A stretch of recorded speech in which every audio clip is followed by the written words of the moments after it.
Hello my dear students, welcome to the GTU studies YouTube channel.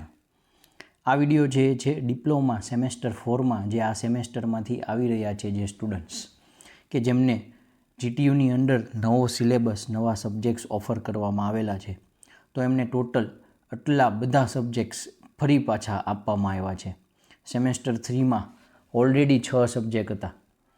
Semester 3ની સ્ટાર્ટિંગમાં આવો જ video મૂક્યો ત્યારે કીધું હતું કે 6 સબ્જેક્ટ એટલે તૈયારી કરવામાં પ્રોબ્લેમ આવી શકે છે, ધ્યાન રાખવાનું છે. અને એ જ ધ્યાન હવે પાછું સેમેસ્ટર 4માં રાખવું પડે છે, કારણ કે એનાથી વધારે સબ્જેક્ટ એટલે કે 7 સબ્જેક્ટ આપી દીધા બોલો. પણ 6 સબ્જેક્ટની જ તમારે એક્ઝામ દેવાની છે, કારણ કે જે 7મો સબ્જેક્ટ છે એનું ખાલી તમારે સબમિશન વાઇવા જ આવશે. એટલે તમારા ટાઈમ ટેબલની અંદર એની ખાલી લેબ જ હોય છે, એના કોઈ લેક્ચર નહીં હોય. એ લેબની એટેન્ડન્સ રાખવાની, સર કે જે મેડમ હોય એ જે પણ વર્ક આપે એ વર્ક કમ્પ્લીટ કરવાનું, અને એના જે વાયવા લેવાય એટલે એ સબ્જેક્ટની બહુ ચિંતા નથી રહેતી. છતાંય 6 સબ્જેક્ટ એટલે તમે થર્ડ સેમમાં અહેસાસ કરી લીધો કે 6 સબ્જેક્ટ એકસાથે કરવા થોડાક ડિફિકલ્ટ હોતા હોય છે. નો પ્રોબ્લેમ, થોડોક હળવું થઈ જશે, કારણ કે સેમેસ્ટર 3ના વિડીયોમાં મેં એવું કીધું હતું કે 6માંથી 4 સબ્જેક્ટ છે એવા છે કે જેમાં દાખલા ન્યુમેરિકલ આવે છે, અને એ પણ અઘરા સબ્જેક્ટ ગણાય, એટલે એનું ધ્યાન રાખવું. પણ એની સામે સેમેસ્ટર 4માં જે 6 સબ્જેક્ટ છે એમાંથી 2 સબ્જેક્ટ જ એવા છે કે જેમાં ખાસ કરીને વધારે દાખલા આવે છે, જેનું થોડુંક વધારે ધ્યાન રાખવાનું. બાકી બધા સબ્જેક્ટની નોર્મલી થઈ જશે. કયા કયા સબ્જેક્ટ હોઈ શકે છે તો તમને સ્ક્રીન ઉપર બતાવી છે. પહેલો સબ્જેક્ટ જે છે એમાં તમને જે અહીંયા કેટેગરી ઉપર લખેલું દેખાય છે એની ઉપર ફોકસ કરજો. જે ઓરેન્જ કલરમાં જે અલગ અલગ હેડિંગ છે ને એની અંદર જો એક કેટેગરી લખેલું છે સબ્જેક્ટ નામની બાજુની કોલમમાં. એ કેટેગરી મુજબ તમારા સબ્જેક્ટ પહેલાં તો કઈ રીતે આપેલા છે તમને એ સમજાવું છું. સૌથી પહેલાં એમાં પ્રોફેશનલ કોર્સ સબ્જેક્ટ જે લખેલા છે ને, પ્રોફેશનલ કોર્સીસ, એ તમારા કમ્પલસરી સબ્જેક્ટ થયા. એ બધા જ તે કોઈ પણ કોલેજમાં તમે GTU અંડર ભણતા હશો તો બધાની કમ્પલસરી સબ્જેક્ટ આપવામાં જ આવ્યો હોય છે. એ કયો છે તો કે પ્રોફેશનલ કોર્સીસમાં પહેલો છે મેન્યુફેક્ચરિંગ એન્જિનિયરિંગ 2. એટલે કે તમે જે મેન્યુફેક્ચરિંગ એન્જિનિયરિંગ 1 ભણી ગયા કે જેની અંદર અલગ અલગ કાસ્ટિંગ, વેલ્ડિંગ, મેન્યુફેક્ચરિંગ પ્રોસેસીસ આવતી હતી, એમનાથી આગળ એક સ્ટેપ જશે જેમાં તમે ME1ના શરૂઆતમાં ભણ્યા હતા કે મેટલ કટિંગ પ્રોસેસ એ તે MEનો ભાગ છે. તો એ મેટલ કટિંગ પ્રોસેસ હવે ME2માં આવશે. એટલે કે lathe machine, drilling machine, milling machine, grinding machine ઉપર થતા બધા ઓપરેશન્સ અને એની થોડી કેલ્ક્યુલેશન, જેથી તમે ME1માં દાખલા જોયા હતા 2-3 એવા જ કંઈક 2-3 દાખલા પણ તમને આની અંદર આવશે. પછી આવે છે પ્રોફેશનલ કોર્સીસની અંદર next subject design of machine elements, જેનો તમારે સૌથી વધારે ધ્યાન રાખવાનું છે. સૌથી ખરાબ રિઝલ્ટ ગેરંટીડ તમારા સેમેસ્ટરમાં કોઈ પણ હારામાં હારો કોલેજના ક્લાસ હોય તો ખરાબ રિઝલ્ટ એટલે બીજા બધાની કમ્પેરમાં આમ ખરાબ ન પણ આવે, પણ બીજા બધા સબ્જેક્ટની કમ્પેરમાં આનું રિઝલ્ટ આવશે. અને ધ્યાન રાખશો તો તમે એની અંદર સારા માર્ક્સ પણ લઈ શકો છો, એટલે ધ્યાન આપવાનું છે. ડિઝાઇન ઓફ મશીન એલિમેન્ટ્સ અત્યારે સેમેસ્ટર 6માં જે સ્ટુડન્ટ્સ છે એને કમ્પલસરીમાં એમને પણ આવે છે, અને સેમેસ્ટર આ વખતે 4માં આપી દીધો છે, એટલે એક સાથે બંને સેમેસ્ટરવાળા ભણવાના છે. એટલે એનો મિનિંગ કે એવું સમજે છે કે તમને અગાઉથી આ બધા સબ્જેક્ટ આપી દઈએ એટલે સેમેસ્ટર 6ની અંદર થળવા કરી શકે. આમ બાબત સારી છે. સબ્જેક્ટ અત્યારે નહીં તો આવતા વર્ષે ભણવું તો પડશે જ, કારણ કે તમે જે બ્રાન્ચમાં છો એ પ્રમાણે આ સબ્જેક્ટ કરવાનો છે. તો એવું કંઈ નથી કે 1 વર્ષ પછી આવે તો હેલો પડે, એટલે આપણે આ સબ્જેક્ટ જે પણ આપ્યો છે એની તૈયારી અત્યારે પરફેક્ટ કરી લેશું. પછી જે છે હજી થોડાક નીચે જાઓ તો હજી એક પ્રોફેશનલ કોર્સીસ લખેલો છે, જેમાં નામ છે થર્મલ એન્જિનિયરિંગ 1. એમાં પણ દાખલા આવશે. એમાં થર્મોડાયનેમિક્સમાં જે આવતા હતા એની કરતાં પણ થોડાક સમજવા પડે એવા દાખલા આવે છે, કારણ કે જેમાં વરાળ, સ્ટીમની એની વાત આવશે. એન્થાલ્પી ઉપર વધારે ફોકસ રહેવાનું છે, એટલે ખાસ એ સબ્જેક્ટમાં પણ ધ્યાન આપવાનું છે. એના પછી જે લખ્યો છે પ્રોફેશનલ કોર્સીસમાં robotics, automation and 3D modelling practice, પણ તમે જોઈ શકો છો અહીંયા 00-20-30 લખ્યું છે, એટલે એની કોઈ મિડ એક્ઝામ કે GTU એક્ઝામ નહીં હોય. એટલે આજે મેં કીધો તો છેલ્લો 7મો સબ્જેક્ટ આ છે robotics, automation and 3D modelling practice. તો આ 4 સબ્જેક્ટ તમને કમ્પલસરી આપેલા. GTU અંડર કોઈ પણ કોલેજ હોય એને 4 આવશે, જેમાં 3ની મેં કીધી એની GTUની એક્ઝામ, મિડની એક્ઝામ આપવાની. બાકીના જે 3 સબ્જેક્ટ રહી છે એમાં જે પહેલું લખ્યું છે multidisciplinary open professional elective courses, ઓ બાપ રે, આ કોઈ સબ્જેક્ટ નામ નથી, કેટેગરી છે કે ઓપન ઇલેક્ટિવ એટલે કે બ્રાન્ચથી કોઈક સાઇડનો એવો સબ્જેક્ટ આપવામાં આવે કે જેથી સ્ટુડન્ટ્સને થોડોક એનો પર્સનાલિટી અથવા તો કોઈક બીજા ફિલ્ડમાં એનો ગ્રોથ થાય. જેમ કે એક એમાં આપ્યો છે, એ લોકો એની અંદર 3 ઓપ્શન આપે છે, તમારી કોલેજવાળાએ કોઈ એક સિલેક્ટ કરવાનો હોય છે અને ઘણા વાર આ સ્ટુડન્ટ્સને પણ સિલેક્ટ કરવામાં આપતા હોય છે, તમારે જે રાખવું હોય એ રાખી શકો છો. હું પહેલાં નામ કહી દઉં, એ છે entrepreneurship and startup, artificial intelligence and promote engineering, અને નીચે એક વચ્ચે લખ્યો છે મલ્ટીડિસિપ્લિનરી ઓપનમાં ઇન્ડસ્ટ્રી 4.0. હવે ઇન્ડસ્ટ્રી 4.0 છે એ રિસેન્ટ ડિમાન્ડ્સ છે મિકેનિકલ એન્જિનિયરિંગની, કારણ કે હવે દરેક ઇન્ડસ્ટ્રીમાં ઇન્ડસ્ટ્રી 4.0નો યુઝ થવાનો છે, કારણ કે બધું જ ઓટોમેશન ઉપર, બધું જ ઇન્ટરનેટથી થ્રુ ચાલવાનું છે, એટલે એ શીખવા જેવો સબ્જેક્ટ છે.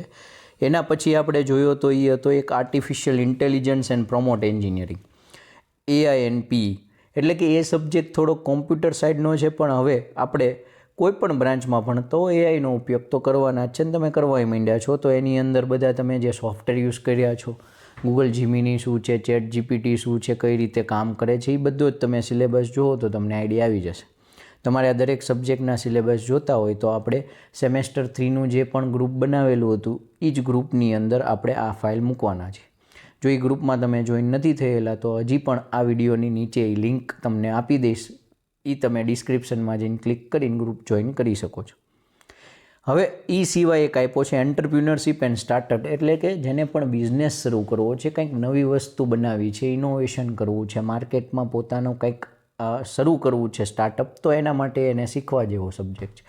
એટલે ત્રણેય અલગ અલગ ફિલ્ડ રિલેટેડ થોડાક સબ્જેક્ટ છે, એમાં તમને જેમાં ઇન્ટરેસ્ટ હોય એ સબ્જેક્ટ લઈ શકો છો. પણ એન્ટરપ્રિન્યોરશિપ અને સ્ટાર્ટઅપ છે એ અત્યારે ઓલરેડી 5મું સેમેસ્ટર જેણે પાસ કર્યું છે અને 5મા સેમેસ્ટરમાં બધી જ બ્રાન્ચવાળાને આવતો જ કમ્પલસરી.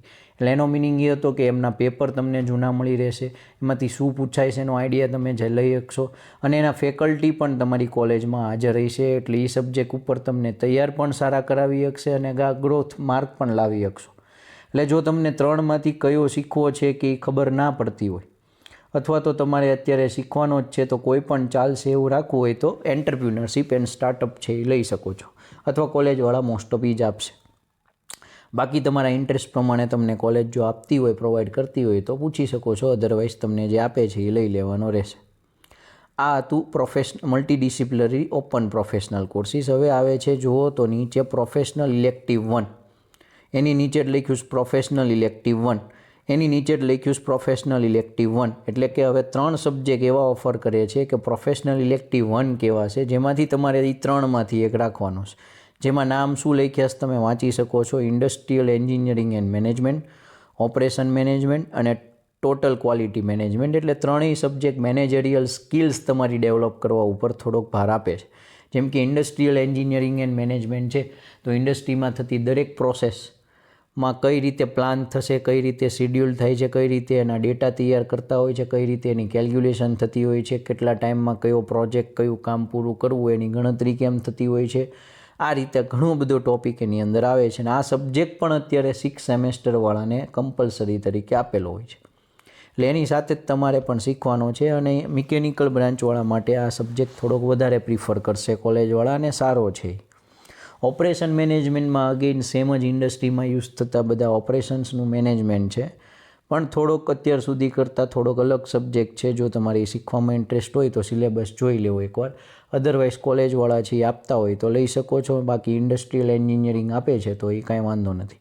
અને ટોટલ ક્વોલિટી મેનેજમેન્ટ છે એ ખૂબ જ થિયરિટિકલ સબ્જેક્ટ છે, એમાં સમજવા કરતાં થોડુંક વાંચવાનું પાકું કરવાનું જાજુ રહેશે. પછી આપ્યો છે એક પ્રોફેશનલ ઇલેક્ટિવ 2, અને એની નીચે પ્રોફેશનલ ઇલેક્ટિવ 2 બે તમને આપ્યા છે, engineering costing and plan maintenance અને ફેબ્રિકેશન ટેકનોલોજી. આ બંને સબ્જેક્ટ એવા છે કે engineering costing and plan maintenance એટલે અત્યાર સુધી 4th સેમમાં એક ECC કરીને સબ્જેક્ટ આવતો, એ લોકોને અત્યારે જે પણ સબ્જેક્ટ 4thમાં ભણી ગયા એની અંદર ઘણા બધા ટોપિક આવતા હતા, જે તમારે અમુક ME1માં ME2માં લઈ લીધા છે. એટલે અમુક જ ટોપિક આમાં લઈ અને બીજા થોડાક નવા તમને ટોપિક એડ કરી અને આખો એક સબ્જેક્ટ બનાવેલો છે. એટલે થોડોક દાખલા બેઝ ઉપર છે, શીખવો પડે એવો છે સબ્જેક્ટ, એનું થોડુંક ધ્યાન રાખવું. અને ફેબ્રિકેશન ટેકનોલોજી છે તો એ સબ્જેક્ટમાં થિયર્ટિકલ જ છે, દાખલા એકાદો માઇન્ડ રેડ કેસમાં પૂછાઈશ, પણ એ થોડોક સબ્જેક્ટ સમજવો ડિફિકલ્ટ છે. ફેબ્રિકેશન વિશે ભણવાનું, મિકેનિકલવાળા જનરલી એનું નોલેજ ન ધરાવતા હોય તો થોડુંક વધારે ધ્યાન આપવું પડે. બંને સબ્જેક્ટ છે એ બહુ કોમન સબ્જેક્ટ છે, કોલેજવાળા જે પણ આપે એ લઈ લેવાનું છે અને બંનેમાં સેમ ધ્યાન રાખીને જ મહેનત કરવાની છે. કારણ કે ફેબ્રિકેશન ટેકનોલોજી ઓલરેડી 6 સેમેસ્ટરવાળાને આપતા હોય છે કોલેજવાળા, તો એની સાથે જ એમને ભણાવવા હોય તો ફેબ્રિકેશન ટેકનોલોજી 4થમાં તમને આપી શકે છે. અથવા થોડોક જે ECC સબ્જેક્ટ આવતો એના જ બેઝ ઉપર જો ફેકલ્ટી છે એને લેવાનો ઇન્ટરેસ્ટ હોય તો એ એન્જિનિયરિંગ, કોસ્ટિંગ અને પ્લાન્ટ મેન્ટેનન્સ પણ આપી શકે છે. તો ટોટલ મેં તમને કીધું એમ કે એક સબ્જેક્ટ જે સબમિશન વાયવા પૂરતો જ છે એ કાઢતા 3 કમ્પલસરી સબ્જેક્ટ છે અને 3 તમને જે ઓપ્શન આપ્યા છે એમાંથી એક સિલેક્ટ કરીને આપવામાં આવ્યો હોય છે. 6 સબ્જેક્ટ્સ તમારે જેની મિડ એક્ઝામ ને GTU એક્ઝામ દેવાની છે. આઈ થિંક તમારું ટાઈમ ટેબલ પણ આવી ગયું હોય છે. આ વખતે હું થોડોક લેટ છું વિડીયોમાં, એટલે એ પ્રમાણે તમે જોઈ શકો છો તમને કયા સબ્જેક્ટ આપેલા છે. તમને મેં જે પણ ઓપ્શનલ જે સબ્જેક્ટ કીધા છે કે આ 3માંથી એક આવે, આ 2માંથી એક આવે, એમાં તમારી કોલેજમાં તમને કયો સબ્જેક્ટ આપ્યો છે એ મને જરૂરથી કોમેન્ટમાં જણાવજો, જેથી એની ઉપર તમને કોઈ ગાઈડન્સ જોતું હોય તો એ તમને હું આપી શકું.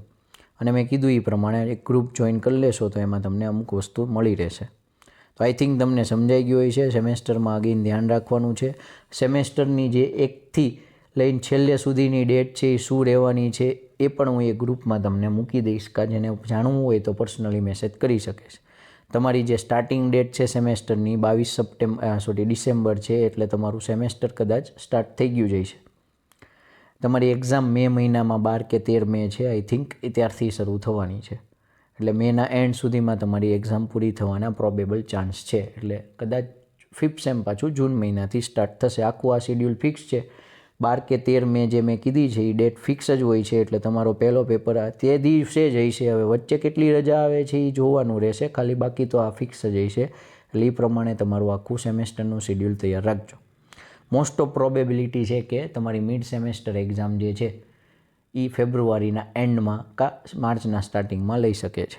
આ સિવાય તમને કોઈ ડાઉટ હોય તો you can contact me. I think તમને બધું સમજાઈ ગયું હોય છે. તો વિડીયોને લાઇક કરજો, શેર કરજો તમારા દરેક ડિપ્લોમા સેમેસ્ટર 4 મિકેનિકલના સ્ટુડન્ટ્સને, જેથી એમનો આ પ્રોપર ગાઈડન્સ મળી રહે, અને સબસ્ક્રાઈબ કરજો GTU studies YouTube channel. Thank you.